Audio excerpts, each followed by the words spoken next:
there is a guy, there's one guy. And this guy could absolutely positively do it. Are you not revealing who the guy is? Well, nobody would even know who the fuck he is. Oh, a behind the scenes guy. Yeah, he's a behind the scenes guy. I'm sorry. I literally just said, no more fights, no more problems. I just paid your legal bill and you put on his fucking jacket. He has had nothing to do with contracts and UFC matchmaking since 2016. He also said that Hunter Campbell is the man for that. It's according to all the managers and fighters that I've spoken to over the past 10 years. For years, fight fans have believed one thing, that Dana White was the guy, that he makes the fights, negotiates the contracts, runs the business, decides who gets paid and who gets screwed over, and everything in between. For several years now, those fans that pay very close attention to the sport have known that Dana White is not in charge of as many things as most fans think. And in this past week, it was confirmed officially in court statements and testimonies that Dana White does in fact not run the fight business anymore. His own words, him and Hunter Campbell's own words. So we're going to be getting into that. We're going to get into what's going on in these antitrust lawsuits against the UFC. And we're going to take a look at what Dana White actually does in the UFC and what he gets up to in Las Vegas. We're going to be doing a little bit of a series this week and next with a few videos that point to what Dana Life's public life looks like versus what his actual life really is. So stick around to hear my thoughts and the truth about who runs the UFC. My name is Wyatt. Welcome to Fight Society. Before we get into the video, guys, do me a huge favor, like and subscribe down below. And if you're watching on your phone, swipe left on the comment section and hit that hype button for me as well. But without further ado, let's get into the video because Dana White does not run the UFC anymore.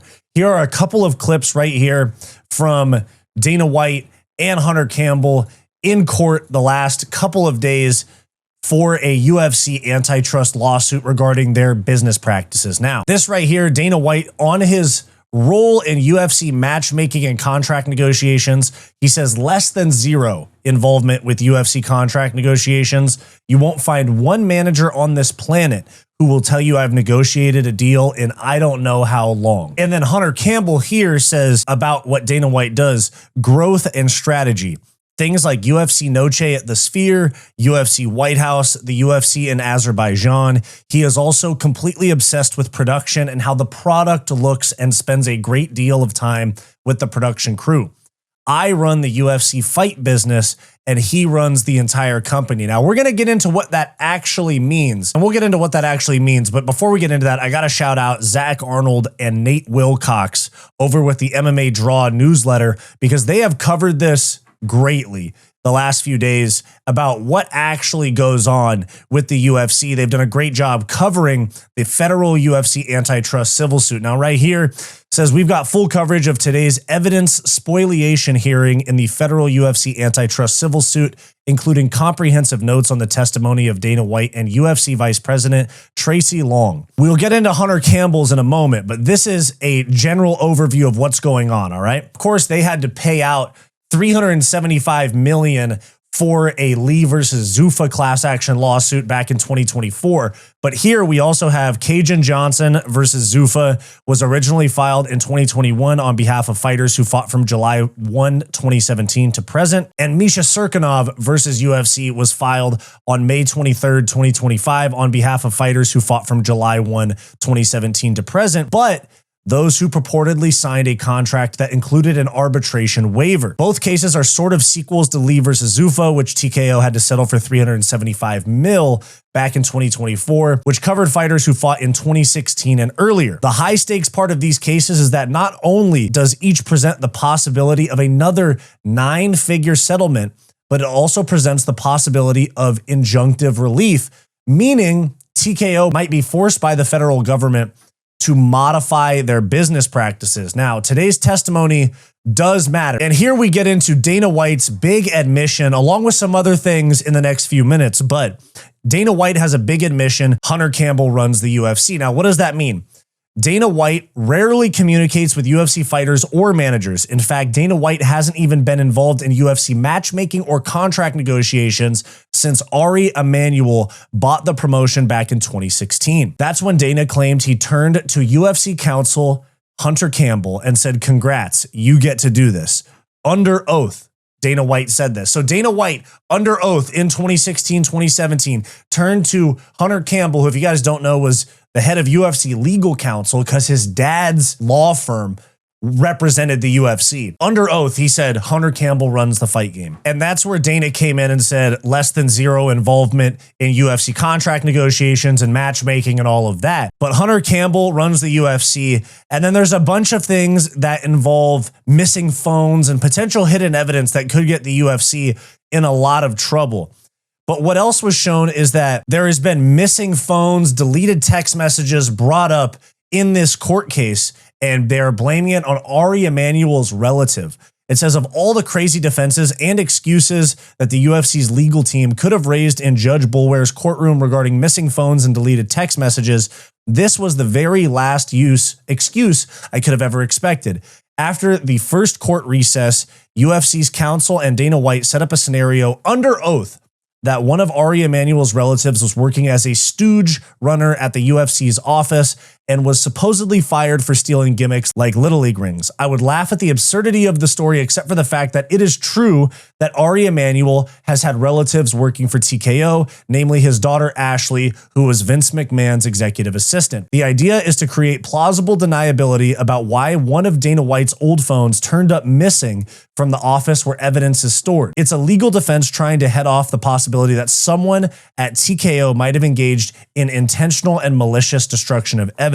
The obvious question to ask is why Team UFC never brought up this story in previous evidentiary hearings in front of Judge Boulware. Why did they wait till now? Now, here's another thing that's very interesting. Aside from Dana White not running the UFC, there's some other very big things to get into as well regarding the inner workings of the UFC.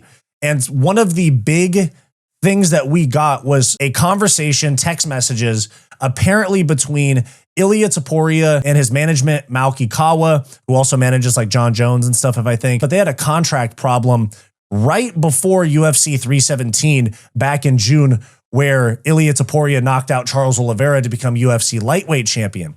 This says, turns out we get some big fight news from Judge Boulware's courtroom after all.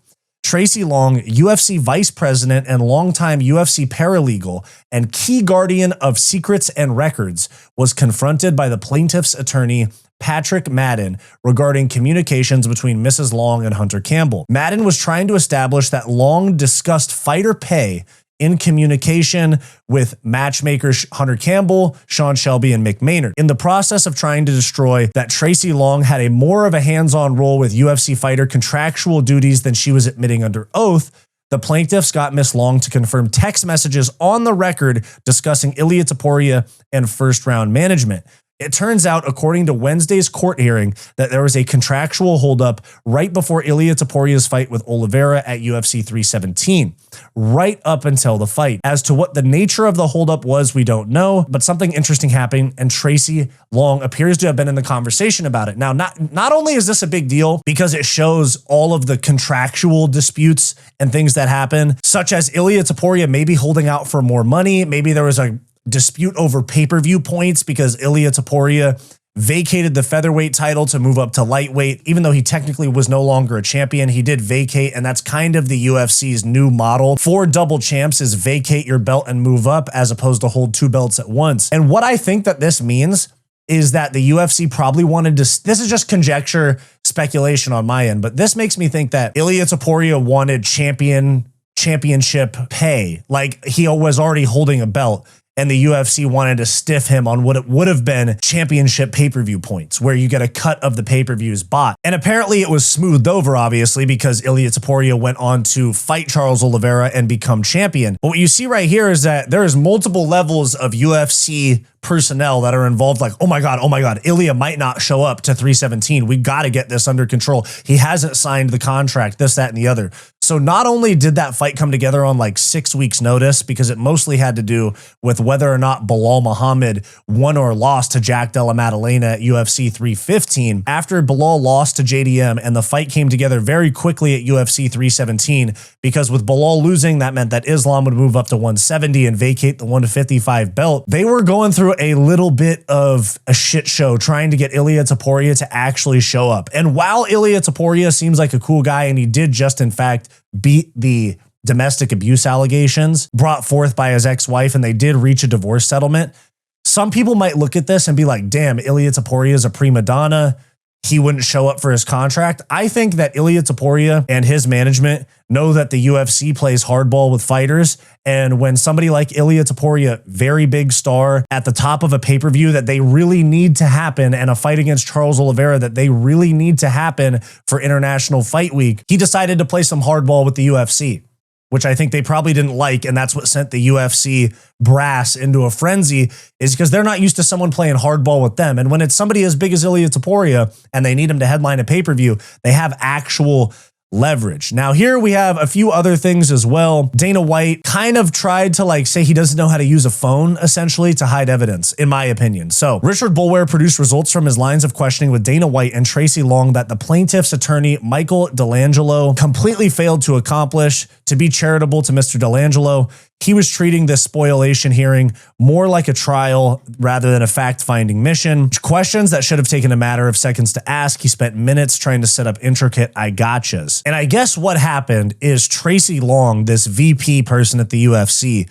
was trying to cover up what her actual roles are, because I think they don't want to see her being involved in other portions of the business that could get the UFC in trouble when it comes to these lawsuits. But apparently she's legal counsel. Apparently she's a VP. But what she was trying to do was hide the fact, in my opinion, hide the fact that she was doing a lot of contract negotiating on behalf of the UFC and Zuffa, to the point where she never had a company phone, she says, or that she always went to the Verizon store to get data transferred. And she literally stopped submitting her phone bill for reimbursement from Zuffa because it was only $50 a month. And there's also conflicting text messages regarding the full extent of her role in UFC contract formation. I think what it is that, in my opinion, purely speculation and opinion, the UFC wanted to make it seem like it was only a select 2 or 3 people like Hunter Campbell and people like that involved in contract negotiation and booking fights, whereas Tracy Long very much was involved in the process, and she stopped submitting for phone reimbursement. I assume because something to do with phone reimbursement would open it up to evidence in this trial for this lawsuit. But Hunter Campbell took the stage as well, and he gave a more clear picture of how the UFC runs. Now, yesterday, Dana White attempted to make it clear that he has little to no involvement in negotiating with fighters or structuring the contracts for the promotion. And this led people to ask, of course, what does Dana White actually do? And that's what a lot of us have talked about, because I've said for 2 years, a little over 2 years since this channel has existed, that Hunter Campbell does a lot of what people think Dana White does. Hunter Campbell said growth and strategy, things like UFC Noche at the Sphere, UFC White House, the UFC in Azerbaijan, etc. So growing the sport, but not running the fight business within the company. Campbell elaborated that Dana is completely obsessed with production and how the product looks, and spends a great deal of time with the production crew. I run the fight business. He runs the entire company. In a follow-up, Campbell elaborated that Dana is completely obsessed with his reality shows like Ultimate Fighter, Looking for a Fight, and Dana White Contender Series, and what Dana White said himself about the day-to-day. He said, the only shit that I really focus on a day-to-day basis is finding new talent, building new talent, the live television in-house show, and the live television production. If we don't fuck that up, you can't fuck this thing up. It's the key to the entire business. Robert Joyner's allegation that Hunter Campbell made his bones with the company by his handling of the extortion/blackmail case that Dana White found himself embroiled in right before the Fertitta brothers sold the company. Okay, first off, we are going to make more videos about this. This particular topic about who runs the UFC is its own video. There's way too much to get into for me to sit here and have a bunch of different topics and things like that. It'll lose the plot of the video. So for the sake of this video, this is just about who runs the UFC. But later on, we'll get into the UFC and Dana White's life outside of the UFC, that, including this extortion/blackmail case, really makes Dana White look like a fucking mob boss in Vegas. So, intent to deprive. Now, this is what is at the heart of the hearings. Is the UFC going to get hit with minor or major sanctions the way that other sports have that have forced for equal pay, unions, all these different things that would really unravel the UFC business model, especially when it comes to data retention, evidence, and just the running of the infrastructure as a whole, the UFC is kind of under a spotlight for their institutional control to see if the UFC or if the government needs to come in, make some laws to make them change the way they run their business. Now, is it a surprise to anybody that Dana White is not running the UFC? To some of you, it very, very well might be. But if you follow the evidence that's been there over the years, Dana White has not been involved in the fight business in a long time. And right here you have From My Mom's Basement with Robbie Fox. Shout out Robbie Fox. He does good interviews over there at Barstool. Seems like a cool guy. But right here, this is all the way back in March of 2022, where we see Dana White start to hint at who would take over the promotion. Now, these days, all of us are very, very familiar with Hunter Campbell, but at the time, Hunter Campbell was not as public of a figure in the UFC brass as he is today in 2026. Keep in mind, this is nearly 4 years ago, but this is what Dana White had to say. I got another hypothetical for you. If, God forbid, someone came down to you and said, you have to leave the UFC tomorrow. You can't work for the UFC anymore, but you get to pick your successor. Who would you pick to take your place on 1 day's notice? Well, it's funny because I see people say that all the time. Damn, Dana sounds like shit. You know, they think that this guy or that guy, but it's people who really don't know fucking anything about this business. Yeah. And there's so much more. What we do, there's a formula to what we do and why we've been successful. And there's one guy that you know, there's certain things that I do that he wouldn't be able to do, but the important things that get done over there is what really matters.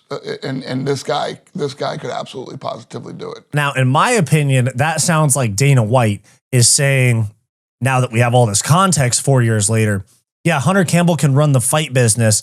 He's not as big of a name or a celebrity to where he can make these public appearances next to Trump and all these big names to push the UFC the way that Dana White does, because Dana White is a celebrity in himself at this point, way more than any other commissioner or executive has been in the past. I think that in this interview 4 years ago, this is what he is referring to with Robbie Fox, is that the important things like running the fight business, there is a guy that could do it, but the other stuff he can't. And if he's talking about Hunter Campbell, this all lines up. Ariel Helwani has given his thoughts on the matter as well. And I thought this was really interesting because this is what we've been talking about for years now in the community, is that Dana White does not run the UFC. He's simply a shield, a figurehead, a forefront, like that type of guy that is just a figurehead namesake for the UFC because he's such a big name and celebrity, but he doesn't really do a whole lot when it comes to the fight game. This Dana White testimony, which occurred Wednesday in Las Vegas for the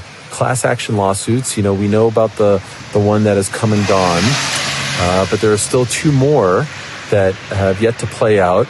That's the Cajun Johnson one and the Mirsha Serkinov one.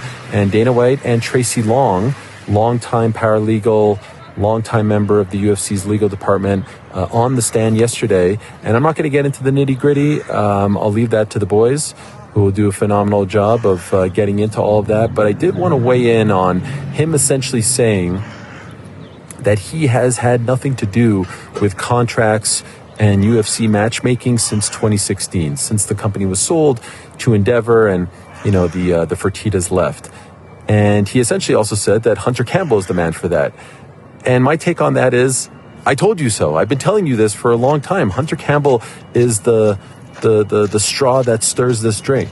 Anytime there's a contract dispute, anytime there's a big fight that needs to be made. Quick break. If you're loving this video and you want more from Fight Society, click that join button down below to become a channel member today, where you'll get access to members only live streams, behind the scenes vlogs, and all the unfiltered stuff that we don't post to the main channel. Back to the video. Is Dana aware? Is Dana involved from afar? Sure. Is he on the front lines? No. That's according to all the managers and fighters that I've spoken to over the past 10 years. It's not Dana reaching out. It's not. Very few of the managers talk to Dana. You know, we know. And that's very, very true. Almost no managers talk to Dana White at this point, because if we go back to the text messages that leaked in a lawsuit in Brazil, and yes, you guys are probably thinking the same thing. Goddamn, how many people are suing the UFC, and it's a lot. Mick Maynard, UFC matchmaker, and Marcelo Brigadero, UFC or MMA fighter manager, talking about Sue Matarji, Song Yadong, a bunch of other matchups. This would back up the claim right here that Dana White is not involved in negotiations at all. And actually, a part of it would suggest is that Hunter Campbell's not involved in much as well either, because he's passing things off to Mick Maynard, to Sean Shelby, to other people involved in the UFC matchmaking process, and that Hunter is doing what Dana used to do, and now Dana's at like an elevated role now. It feels like Dana White handed off half of his job. Now, does that guy's tattoo say Brazilian Scouser? What the fuck? Anyways, that's a terrible tattoo. What I've heard off the record, so I obviously can't say my source, but what I've heard off the record is that given these type of conversations getting leaked and just seeing how Mick Maynard is being essentially bought out, in my opinion, by managers in exchange for drinks, in exchange for favoritism, all these different things, that now even Hunter Campbell is the one reaching out to managers for fight bookings, for contracts. He's actually skipping over Mick Maynard and Sean Shelby for the sake of being the one to negotiate, because what I've heard off the record about the UFC structure is that you have Dana and Hunter at the top. Very untouchable, very hard to get in touch with. What I've gathered for sale, essentially, is that Mick Maynard and Sean Shelby are for sale, whether that be GoFundMe's for their kids' travel soccer, club soccer games, whether that be buying them drinks, whether that be hooking them up with chicks while they're on the road, a bunch of different things. From what I've heard, especially Mick Maynard, I haven't heard as much about Sean Shelby, but I've heard a lot about Mick Maynard, in my opinion, being for sale. And Hunter Campbell is now going over, from what I've heard, again, conjecture and speculation. Hunter Campbell is going over Mick Maynard's head, past him, leaving him behind, pushing him to the side to interact with managers and fighters on his own. And that Mick kind of gets mad about it. So you have Mick Maynard, who's in this kind of like boys club role. He's kind of a dick to these managers. He's a dick to fighters, all this stuff out there in the community. Managers are throwing him girls, throwing him money. Even Sean Shelby throwing money to GoFundMe's. I've heard, I can't verify. Mick Maynard is too unprofessional. And so the untouchables, Hunter Campbell, they've gotten involved because they want things to run a certain way. And Mick Maynard is a little bit too much of a bro where, you're a manager. Oh, your wife's friend wants to go on a date. Oh, yeah. Let's all get drinks. And then, Mick Maynard's hooking up with somebody's wife's friend. At managers, fighters are getting premium access to a UFC matchmaker. So there's a lot to unpack here. And realistically, we look right here, posted by Jimbo. You see right here, this post by Championship Rounds. Dana White testified that he is no longer directly involved in UFC matchmaking or fighter contract negotiations. He said that since Hunter Campbell was hired, Hunter Campbell, Sean Shelby, and Mick Maynard now handle fighter negotiations and matchmaking. This is Hunter is the big boss. This is from that Roku show right here. And you see Merab right after he took Sean O'Malley's jacket in the cage. You see him right here. Merab goes straight to him and he says, "Come here, what did I just tell you? I'm sorry. I literally just said no more fights, no more problems.